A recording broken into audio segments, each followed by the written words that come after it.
Hello everyone, a few days ago I got to see the movie Trainwreck, which starred Amy Schumer and Bill Hader, and essentially the story about this character. Well, this movie is directed by Judd, which I'm a very big fan of. I love the 40-year-old version.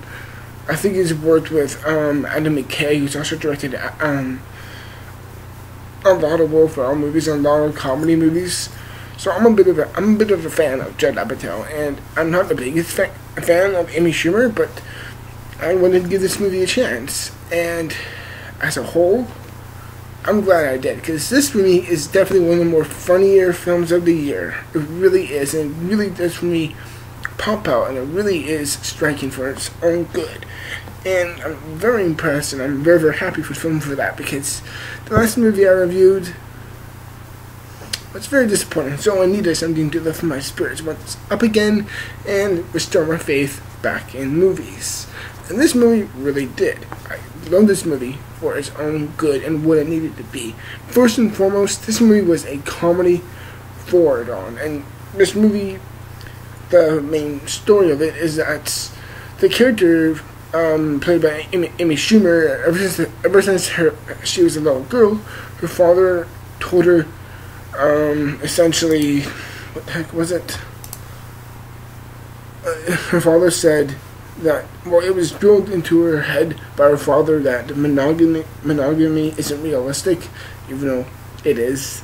So you can tell she's very promiscuous. She kind of sleeps around with a lot of guys, and as much as she loves doing that, she really is in a real rut type of place, and yet while at a job at a newspaper place, she comes across this character played by Bill. The character,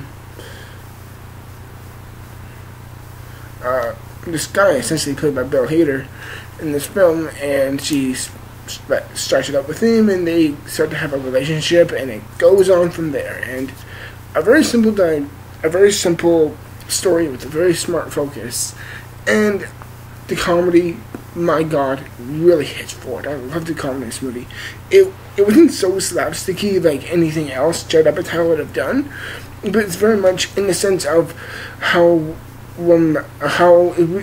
this film really does know how to get the sense of how an awkward romance couple would do across, and I think it's really done well, especially from the screenwriting point of view from Amy Schumer. This is pretty much her Don John in a way. Like Don John, if you don't know, that's Joseph Gordon-Levitt's breakout through movie. Well, not breakout through, but his own debut movie. And this is kind of like Amy Schumer's own breakout type of movie, and I think it was very, very well done. The comedy, I would say about 80 to 85% in this movie was very good and made me laugh hard at scenes. A lot of comedy with her, Bill Hader, and heck, even LeBron James, who gives a very, very surprising performance in this movie. Were all very, very funny, and I thought they were all really done fully well, in my opinion. I thought they were really great.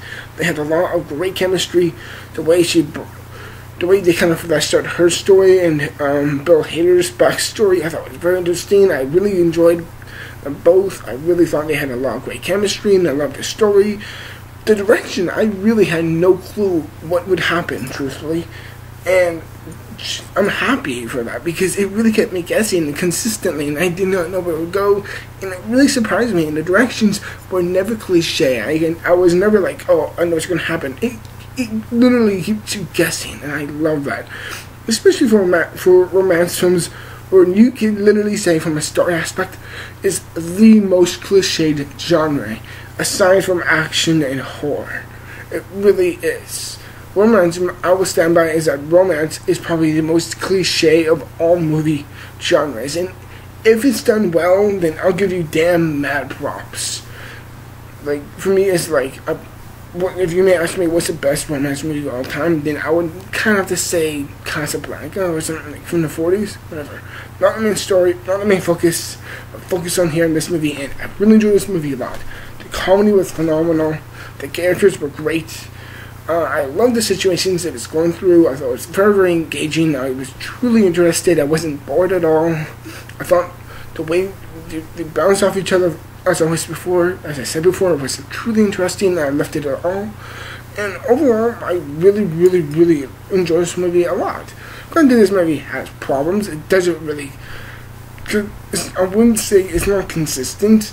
Because, like I said before, there are some moments where the comedy does not hit all the time. The film is overall, I will say, it's not perfect, and I can't say I would watch this again.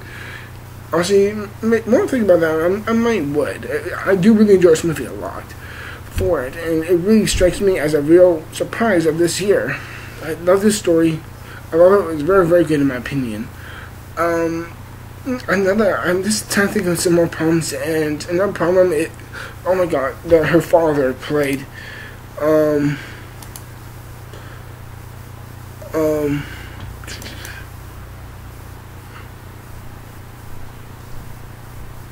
father played by Colin Quinn, and you also get to see Taylor Swinton, Daniel Radcliffe, Brie Larson, John Cena. There's quite a bit of cameos in this movie, especially for me, John Cena and Daniel Radcliffe. Like, they were very good, and they really surprised me.